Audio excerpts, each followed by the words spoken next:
bila shaka ni ujeo mpya, sura mpya, na walisema heri kenda shika kuliko 10 nenda rudi. Ikiwa show inajulikana kama Bonga na Jelvin, ambapo hapa ni kituo nambari 1 cha Jel Media. Mimi najulikana kama Jelvin Wanyuike, na kama ilivyo ada yangu lazima nikuwe na mgeni tuweze kusemezana 1, 2, 3. Hapo awali ama Ijumaa iliyopita tulikuwa naye mgeni zaidi ya mgeni, anajulikana kama Immaculate Muthoki Mackenzie, ambaye ni mfanyabiashara sugu hapa jijini Nairobi na pia humu nchini Kenya. Unaweza kutupata katika mitandao yetu ya kijamii pale at Facebook, pale unatupata at Jelvin Katelo, pale YouTube unanipata at MC Jelvio, na kila kote unanipata at Jelvin Katelo. Bila shaka nitachukua huu wakati niweze kumkaribisha mgeni wangu ili pia yeye muweze kumfahamu zaidi na tuweze kumjua pia kwa kina kirefu. Karibu sana. Asante sana Jelvin. Nashukuru sana kwa wakati ambao umenipa.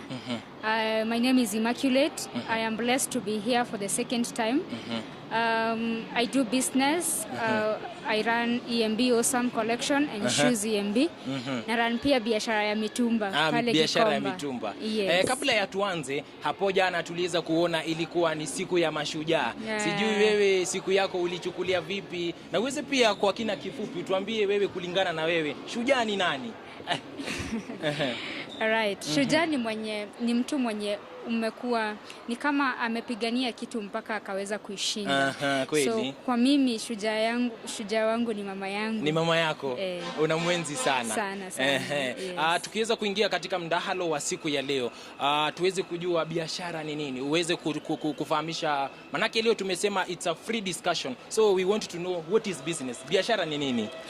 From the perspective of each and every person, business is different. Because when you go to Mama Boga and you ask that Mama Boga what is business, it will give you a different perspective, a different introduction about business. Sure. But now when you come to the people who have like big companies and also people who are running great enterprises, they got also a very different definition. But after all, business is only one definition. That means it's something that you do to generate income. Sure. Just something that you do to generate income. Yes. Na ambapo mtu angetaka kuanzisha biashara, ni mikakati gani anafaa kuzingatia? Manake ukianza kitu lazima ukue na business plan. So ni vitu gani anafaa kuzingatia yule mfanyabiashara anaanzisha biashara? Alright. Kulingana na biashara, mimi naweza sema that before you start a business, look at your passion first. Sure. Look at what you are interested with. I love what passions defines itself. It's something that you love. Something that comes from inside of you, and that is what you can call business. You can call business and business startup. So when you're starting a business, first realize that what you passionate about, and then after that you're going to ask yourself a question. If I'm interested in starting this business, what are my marketing analysis? How can I be able to market that business? And after that you're going also to ask yourself a lot of questions and analyze that business before you start it. Sure. Before you just have to have a vision, to have a mission, to have those core values that are standing for your business, to have those strategies that are running for your business, to have also somewhere you can get the funding. If also you are starting a small business like Mama Boga, I know that doesn't need a lot of money, but when you're starting a company, or you usually need some more cash. So my advice is, before even you start a business, first think about what are you passionate about, what do you love doing, and then after that, now you come to the line of what is your vision, what is your mission, what is your core values. It will enable you to start a good business. Tunaweza anza na mission, alafu tukuje vision and the core values. So you can tell us when you are starting a business, mission, should a person have a mission? Yeah, of course you should have a mission, because you can't just start anything just from starting. A mission guides you to know where are you going to be after you start a business. For example, like Mama Boga, when you're starting that business, think about your next 5 years or your next several years that are coming. Think about those years. Don't think that I'm going to start this Mama Boga thing, or I'm going to start this small business and then I'm not going to scale up after some times. So you're going to think about scaling up. That is what will push you. That is the mission, that you have a long-term mission that is going to pressurize you to enable that you're going to think even higher and to challenge yourself daily. Sure. As a mama boga, you can start that mama boga and also start displaying, supplying those bogas to different kind of people. You can even start farming those bogas, and you just come up with a great idea that you're not going to stuck in one position after even several years. So mission enables you to see far and to enable you to be a bold person. Sure. Yes. Yeah. When it comes to about a vision, how can you tell a person? Because some people don't differentiate between about the mission and the vision. Vision. First, the visionary thing. Like, what do you think about? What are you looking at? Is it, when you look at it, can you be able to see the outcomes of that business? Are you just looking at it at this point of, I am just starting a business, or you are looking at it like you have a target of something before the end of the day? Yeah, that is what brings a visionary man. And you see a vision, like the way even sometimes you are being told in the church, you should have a vision. You should have. As a man, Sure. or as a girl, or as a woman, you should have a vision that drives you to become the kind of person that you want to be in the community and even when you are growing. Yes.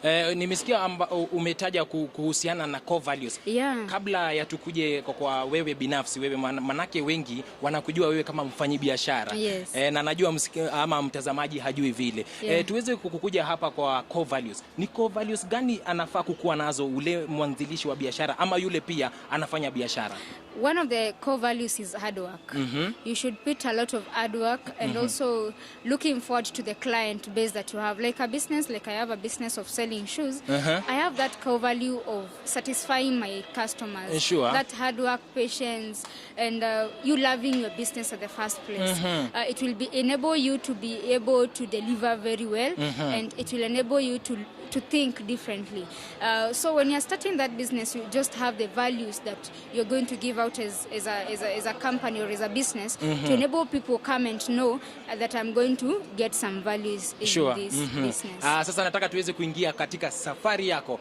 Manake tunajua ukitaka kuanza na kitu lazima ukuwe na hatua. Hebu tuambie hatua yako ya kwanza. Pale ulisema ya kwamba ama ni nini ambacho kilikukujia kwa akili yako ukasema mimi sasa imefikia hapa nianze biashara. Sasa tuanze na safari yako. All right. Last times I mentioned about how I started my business. Sometimes we start businesses out of the challenges that we get. Sure. And because I didn't want to become a job hunter, because most of us tuna searching jobs and we end up becoming professional job hunters. Sure. I didn't want to go to that line of trying to become a job hunter. I sat down and asked myself, what can I be able to start? Can I be able to start somewhere as a person? So when I was starting EMB Awesome Collection, that is the selling of shoes, I basically didn't have those values or everything. But when it came down to the line, I understood I needed to have a vision. Sure. And my vision was to look forward to be a supply chain management, which I can be able to supply even to the people in the up country, to be able to supply to people even to other countries. And I thank God because I've been able to supply to people in India. Some of them I usually use the flights and everything.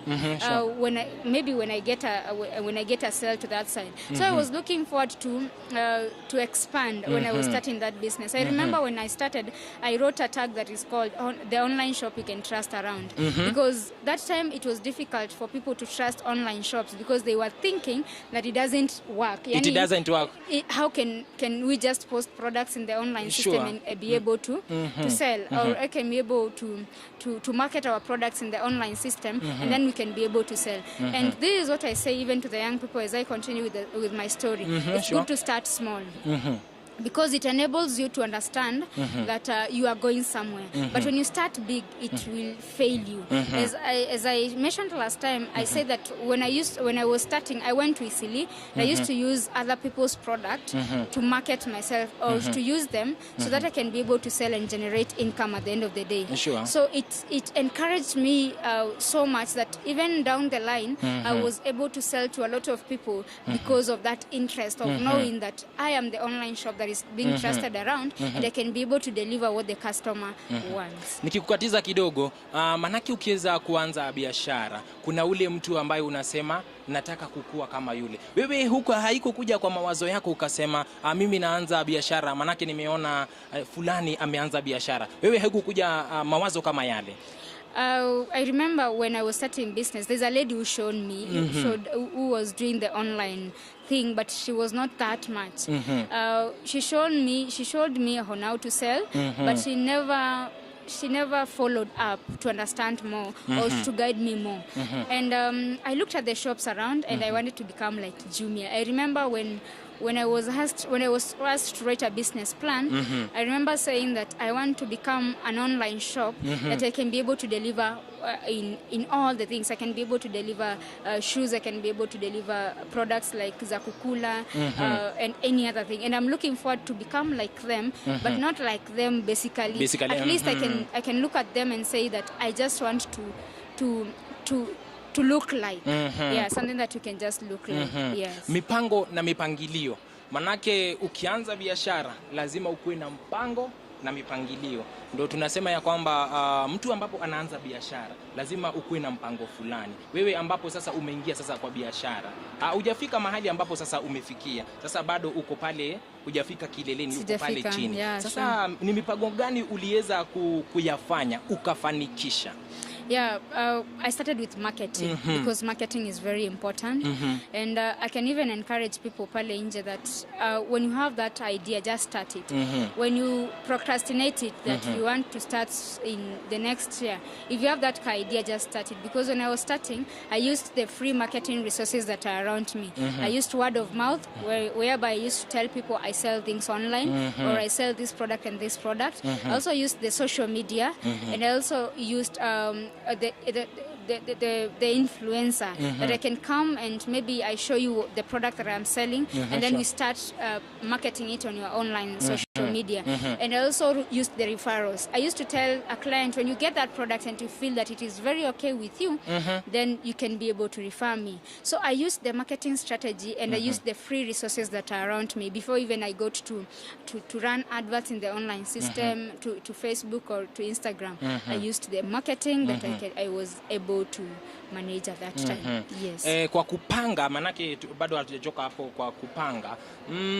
Ni mbinu gani ambayo wajua watu wengi wakiwa kule nyumbani wanasema mimi nataka kukua kama sijui ule unamuiga sana, unamuita Washiori. Yeah. Unapata ya kwamba pia Washiori ukimsikiza ana safari yake. Yeah. Unapata wafanyabiashara wengi wa kule nyumbani wanataka kuanza biashara yao once ikuwe ati ndo imefikia kwa kiwango fulani. Ni nini jambo gani ambalo unaweza waambia? Passion and mentorship. Passion, and I repeat this, is something that you do that you love from your heart. When you start a business, that you ask yourself first, what do you love doing? And then after that, you get a mentor who is going to guide you through, and you look after. Someone you look after and say that, yes, I don't want to make mistakes. Yes, mistakes will happen. But of course, you'll have someone who is guiding you, either in the online platforms or maybe physically. Yes. So I can say passion and mentorship is very important. Yes. Sasa umeweza kufikia pale sasa kwa kuuza viatu sasa kabisa. Manake tunaendelea na safari yako bado ukiwapa maneno watazamaji. Sasa umeweza kufikia pale ambapo sasa unauza viatu. Sasa hapo katikati ni challenge gani ambayo ulianza nayo kabisa, ambayo ilikuwa umefeel ya kwamba mimi sitawezana na hii biashara, imekukatiza kabisa? I remember on 2021 I encountered something that was very difficult for me. We sold something to a client. Akatuma pesa, after ametuma pesa akareverse, and it was around 10,000, and that client alikuwa amepick viatu mingi from where she was supposed to pick, and she went like that. That was so much discouraging that even couldn't propel me to the next level. And that is a point even I sat down and I asked myself, is this still my line? Yeah, because it is weird that you can be able to lose cash in a moment. And remember, that is not, there is cash that belongs to me because of course I'm marketing some products for other people, but also remember the big part of the shoes, they're not my money, they're other people's money. So it hit me literally, and I had to slow down kidogo and ask myself, will I be able to still continue with this kind of market that is there? But I also encouraged myself and I said, this is one failure, I will still continue. And I walked up and I continued. Hukukufa moyo kabisa? I didn't. So I still continued. And I remember another time that I delivered a shoe to a client, and anakuambia this is not the kind of shoe that I saw online. That is also very discouraging in the market, and it makes a lot of young people or a lot of businesses not to continue, because wanasema what I am selling is not what is resembling what I have.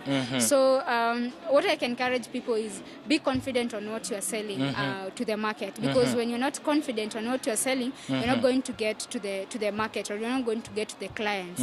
So when I was selling to the market, they had those challenges of saying that the products that are online, they're not in the same way that we are physically, but also be confident on what you're selling.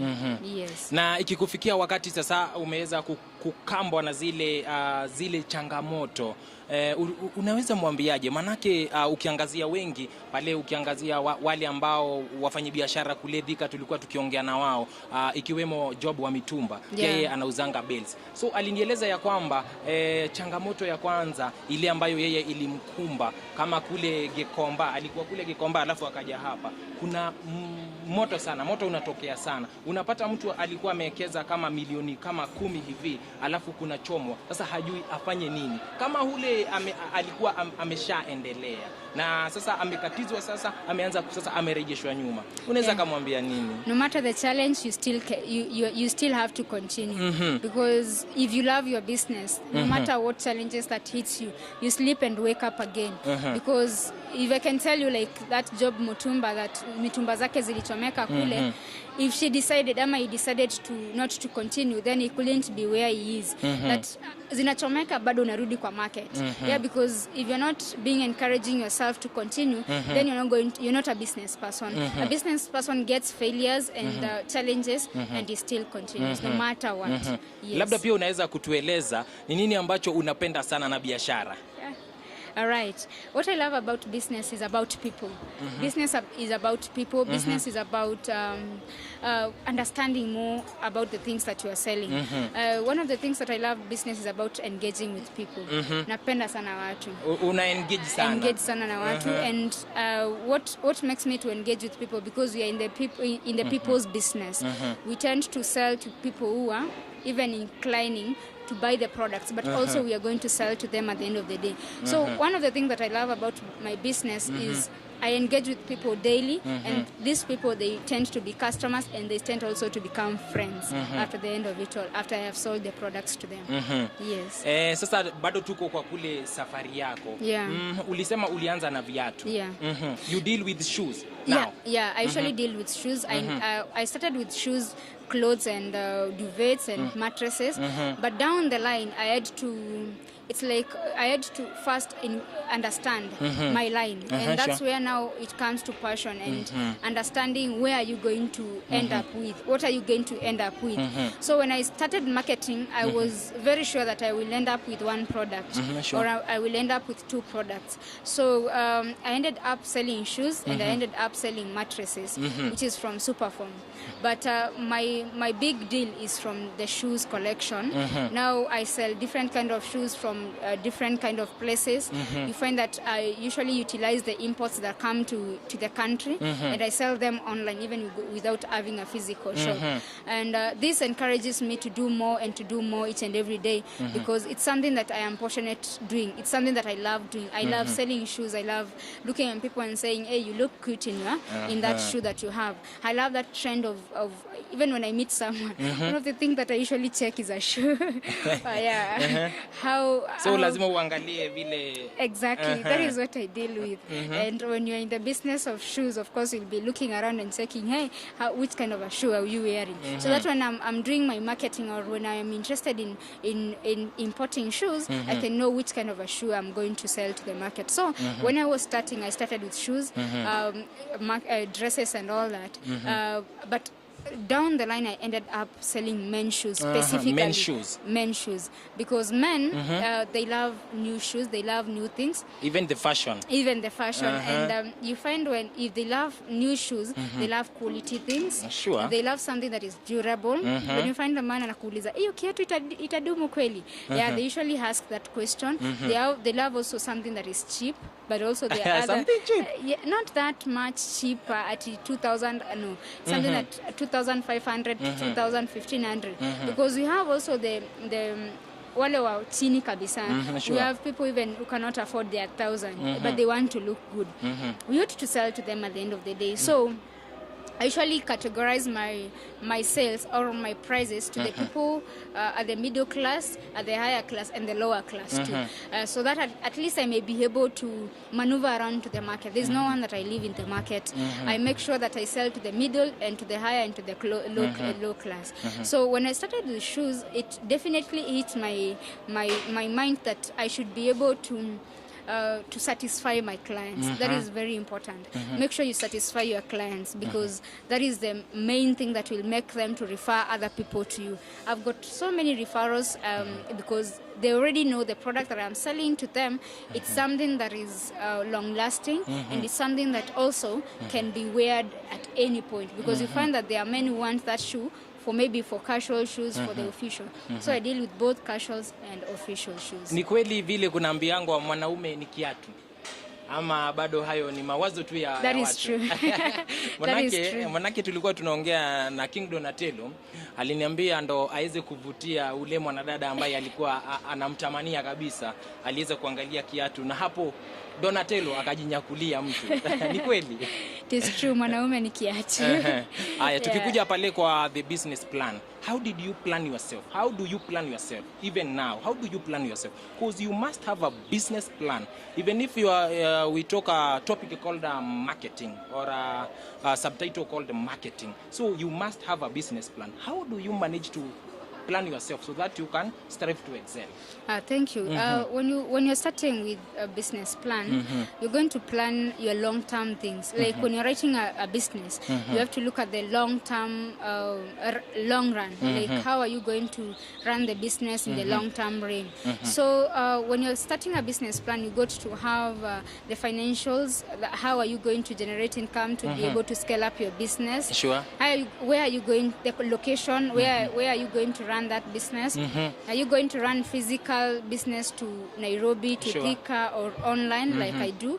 Another thing is the cash flow. How are you going to manage your cash flow? When you sell a product at 1,500, how can you be able to divide the cash? At least to enable yourself know that this is the selling price, this is the buying price, and this is the profit. Because that is something that inachenga sana actually the youths. Kweli. You find that we have the money to nunua kiatu, we are forgetting that we have the buying price, and we focus so much on the profit. So after we have sold the shoe, maybe we took that shoe at 1,200 and we sold that shoe at maybe 1,800. You find that when you get the money, you feel that is your own money. It is your own money. You forget that you had the buying price, and you forget that you had the selling price, and now you come directly and take that money and you put it in your pocket. Mtu akikuuliza uko na pesa, unamwambia niko na pesa, but not thinking in your mind that now you got the selling price. You got to remove the selling price out of the initial money that you have, so that at least whatever you are left with, you can be able to divide in between. So business plan guides you to know how to start a business, to able you to maneuver through the business, and to be able to push you to the business. Yes. You have talked about the profit itself. Yeah. So you have said like you have a shoe, you bought it at 1,500. Yeah. Then you sell it at 1,800. Can you tell our viewer ni kitu gani anafaa kuzingatia? Manake zile profit wengi wao wanafikiria ukipata ile it's not like that. So after umenunua kitu, and that's why I've insisted that when you have that product, after you sell it, have that accounts za kusema the buying price inapaswa kwenda kwa buying price, the profits zinapaswa kuwa mahali pake, so that you can be able to divide, ndio uweze kuongezea stock yako. Ukikula ile selling price, buying price, you're going to contradict yourself at the end of the day. Utakula stock. Ukikula stock hautaendelea. So you have to put first ile pesa ya stock kando. Ndio sasa ukipata ile profit, you can be able to divide through. You can be able, if you have a shop, you can be able to divide the rent, you can be able to divide maybe and also pay yourself. don't forget to pay yourself. So in the profit margin, you're going to pay yourself, pay the shop, and maybe pay for the incentives that you have for that business. So basically, deal with, when you get that money, have several accounts that you're going to send some cash for the product, the initial price for the product. The other cash, now divide it through and understand that there are things that are needed to be sorted out. Ndio usipate umerun out of stock ama umerun out of money and you don't have cash. Yeah, because at the end of the day we will eat all the 1700. Na kesho nikikuuliza kama utaongezea stock utaniambia the money nilikula. But now if you have the initial capital ya ile kiatu, now you can be able to continue and you can be able to add up the stock. So for example, you get to sell a shoe at 1500. Let me give an example of, you bought a shoe at 1000 and you're going to sell it at 1800. Now you have 800 in that cash. The profit itself. It's 800. So in the 800 shillings, you're going to remove pesa ya rent. Maybe you say 10% ni ya rent, 10% ni ya kujiongezea stock the other side. At least for every sale, you know that I am going to add up two stock or 3 stocks. So you're going to remove some 10%, 10% tithe, yeah, and 10%, like you're going to divide that money until even now. to pay yourself. Even to pay yourself, because if you don't pay yourself, what will happen?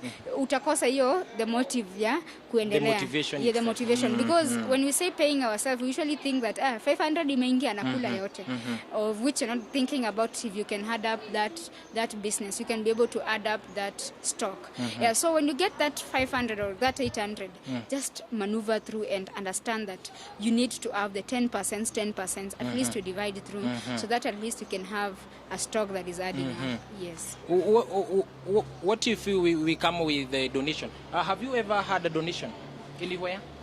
Or anyone sponsoring you on your business? No.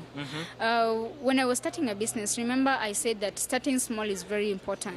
I didn't have money, so I started from that point of encouraging myself and going to Eastleigh and selling other people's products so that I may get the profits. And you see, that is now where as a business person I could have gotten confused, because the money that is coming in naeza kula yote. Sina place ya kuekelea stock. Sure. But I looked forward and I asked myself, if I hit the 500 profit, how can I be able to grow my page? So I started running adverts. When I got the 500, I used to divide it. I used to divide fare. I used to divide pesa ya kuran adverts, and maybe at some point pesa ya marketing the small business cards that I usually display to people. So I used to go even somewhere and I make those nice business cards so that at least I can be able to market to different kind of people. So what I can say to this point is, first understand the place that you're coming from. Understand that you can still start small. And I said that starting small is very important, because ukistart big, ukienda sahi chukue pesa, uweke duka, nini, as a small entrepreneur ama a small startup, you will fail. And that's why unapata start business mingi zimefail. But when you start small, start understanding, can I scale up this business? You're going to maneuver. So sponsoring and those donations, they usually come now when you are scaling up. Are you going to take a loan from the bank? Are you going to get someone who can invest into your business, an investor? Are you going to fund yourself? The people who also fund themselves with the savings that they have. There are also people who are funded by friends. So in that area of being funded by friends, funding yourself, it's very important. Yes. You have talked about the loans. So can you tell us about the loans? Kwa mtu ndo achukue loan lazima akue amejiandaa vizuri. Sana. Ajue hii loan ambayo nimechukua nitaipanga hivi niweze kuilipa hivi. Yeah. Yule ambaye kuna wale wanasema, manake alisikia mwingine alisema ya kwamba mimi nilichukua loan nikajipanga hivi. Yule ambaye hajabobea sana kiakili, hajakomaa sana kiakili, na amesikia wengine wakisema ya kwamba mimi naenda kwa bank na nitapewa loan hii. Unaweza waambia nini? Manake uwezi chukua loan hivi, lazima ujue vile utairudisha. Yeah, sure. So as a small business, I would advise first you can be able to fund yourself before you go to the banks. But if you want to scale up, as Judge Washori used to say that he used to go to banks, na wanampatia do, na wana plow down. So plow into the business. So when you're plowing into the business, remember this is something that you're going to return. Usijipate kwa klajia unakuja kuchotwa kwa zile pesa ulikopa. So first have that plan of that, taking that money. Know that I take this business, this money, knowing very well that this money will come back. So that's now when I insist on starting small, because that starting small, it will going to come down and down and down, and enable you to see, when I get this money, can I be able to plow in and get a profit and be able to refund the money? Because if you're unable to refund the money, at the end of the day, the equity banks, maybe the people who have given you that cash, they will come for their money, and they'll come for their money kwa kukuchota. Maybe you used ulienda ukakopa na ukakula mandazi hizo pesa. Where are you going to return the money to? So I usually say, don't loan or don't get money for luxuries. Get money basically for business, and a business that you know that you are scaling up for a profit. Now when it comes to investors, they don't invest to a point that they don't know ati pesa itatoka. Investor kikutana na yeye sasa atakuuliza, okay, unataka nikupatie 50,000, zitakuja aje? How are you planning? What is your market? Who is your market? Like, they are going to ask you a lot of questions. If you are smart enough, now understand first your business. Anza ku scale up, anza kujiuliza, as a business person, where I'm going to market my products, am I going to specialize my products in the online system, so that when I'm going to meet that investor, they can be able to understand very well that my business is going to rise up and it's going to scale up. So in all areas, Mama Boga, the people who are in catering, the people who are in different kind of places, doctors, all that, they need first to understand their market. And when they understand their market, now they can be able to scale up. So when you're going for a loan, don't just go for a loan. First understand why are you going for that loan. And anza ku scale up. Anza kujiuliza, when I get this money, I'm going to put it here. And then after I put it here, how am I going to get it out? Yes. So what is your aim? You know, you must have an aim. So how are you planning for the 5 years to come? Yeah, thank you. My plan is I start a shop where you can come in and you can get all the best shoes that you want. You can get the Puma shoes, you can get the Air Force shoes, the different kind of shoes that you want.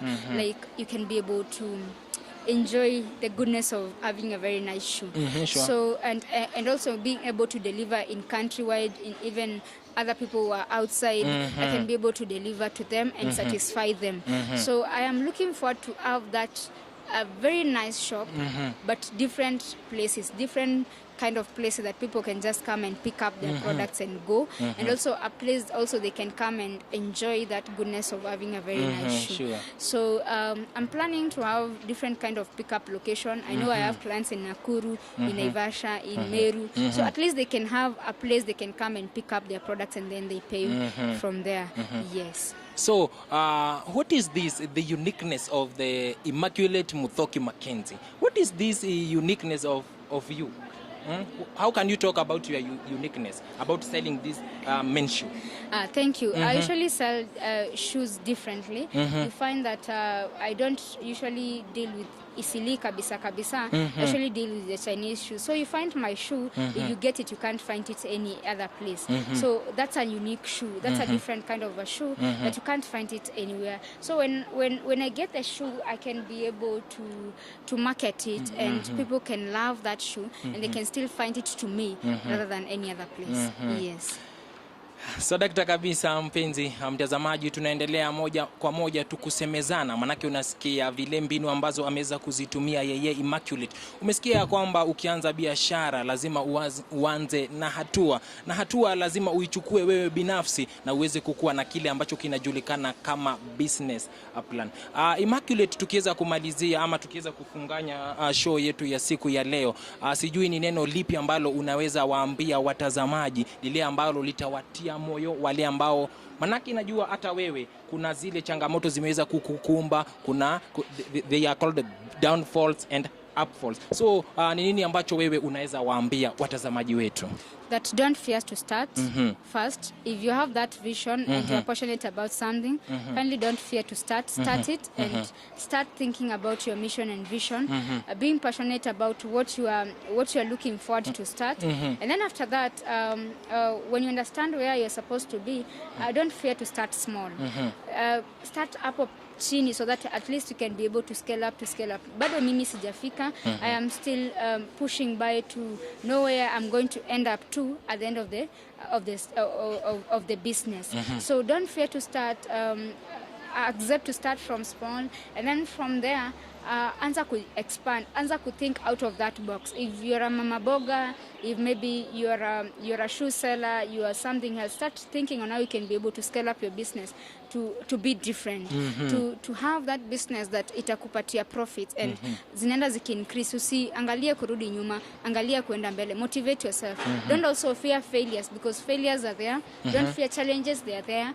Understand that when you get a failure, still press on to continue, because if you fail once, you're still going to continue. So don't fear to fail. If you're a business person, don't fear to fail, just continue. And another thing that I can say is just motivate yourself daily. Understand that at the end of it all, that business is about pushing yourself and telling yourself that at the end of the day, I need to get some cash somewhere. Sure. So don't just become a job seeker, become a business entrepreneur. Like, how can I be able to think the skills that I have, how can I be able to utilize them for the better person that I am going to be? So I encourage young people that you start where you are.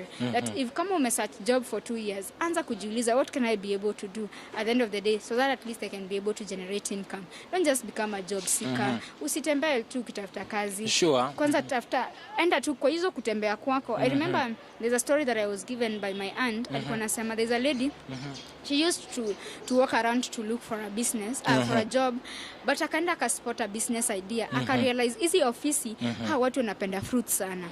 So now I think when I remember the story very well, that lady used to come from, I think is Moranga, every other morning, and a package very nice fruits, a very nice package ka fruits, and then anaanza kusupply. So he used to come to the offices in Nairobi, anaanza kuwauzia ako ka packet ka fruits, amekatakata vizuri with avocados, watermelons, amepack vizuri, anatembea kwa hizo offices in a very nice bag.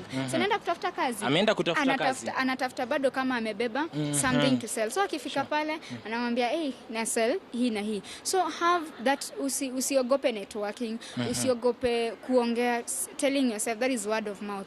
Don't fear to speak out on what you are selling, on what you are venturing into, because if you look at that lady, I know at the end of it all alipata job, yes, but now alikuwa anajifund. Hakuwa just anatumia ile fair daily akikuja. I'm very sure even after amechoka sana alikuwa tunakula uto to fruits. But now you find that tunataka kujifanya we are job seekers. Tutakuwa tukiitisha watu doli watusaidie tuende tukatafuta job.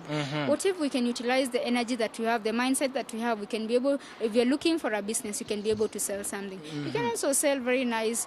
There's another lady also used to sell socks and kerchiefs. Anabeba tu kwa bag yake. Akifika pale, when he finds men somewhere at the lunch time, anamwambia, hey, I sell shoes, I sell socks, I sell handkerchiefs, and they would buy, because Nairobi needs someone who is akili iko kwa kiwango cha juu. Yes, alafu imefunguka, because if you're not even open minded, how can you be able to sustain yourself? So be open minded as a young person. Make sure whatever you're doing it knowing that I'm not going to be in this position for long. I am going to move from this position to another. Wacha kusema ati nikianza biashara ya kuuza keki ati bado nita remain hapa. Anza hiyo biashara. Anza ku think about the vision, the mission and the vision. Anza ku scale up. Anza kujiuliza, how can I be able to make this business better for my tomorrow? So don't fear to start, and that is what I'll say so much, that don't fear to start, and don't fear failing, and don't fear to be discouraged. Encourage yourself. At the end of the day, you are the best motivator of yourself. If also we motivate you and you're not motivating yourself, and then at the end of the day we are going to be making noise. We're going to be making noise in the market. So the biggest thing and the biggest part is understand at the end of the day, you're going to become your own motivator as you listen to other people who are going to motivate you. Yes. Walisema kila liandikwalo ndilo liwalo, na wakasema heri kenda shika kuliko 10 nenda rudi. Ningetaka sasa uweze kupeana your social media platform where we can where they can reach you, na pia uweze kusema pia how do you do your marketing, yani wanaweza kupata wapi, you do Facebook like that. Yeah, I have a page. It's called Shoes EMB Collection. Nadil na viatu hizi za Air Force, Air Max, all those kind of shoes, the great easy brands, the great brands. And now we have EMB Awesome Collection. It deals with the Chinese products. The Chinese products are shoes which can be able to we can be able to market to the middle class and to the higher class. Whoever needs a flexible shoes, you can get them at EMB Awesome Collection. And then my number is 0791 90601 701. You can get me on that number. When you call, I will be able to receive. I have an Instagram account also. It's called EMB Awesome Collection. In my personal account, I'm called Immaculate Modhoki Mackenzie. Yes. Labda unaweza pita na wawili watatu tukifunganya. All right. I want to say thank you to my family and to my aunt and to everyone who supports me. You are so important into my life that you have given me a chance to grow. I also want to recognize my mentor also, George Washori, my spiritual parents. You are so much appreciated into my life. You are such amazing people into my life that you have changed me the perspective of how I look at things. And I want to thank my friends, all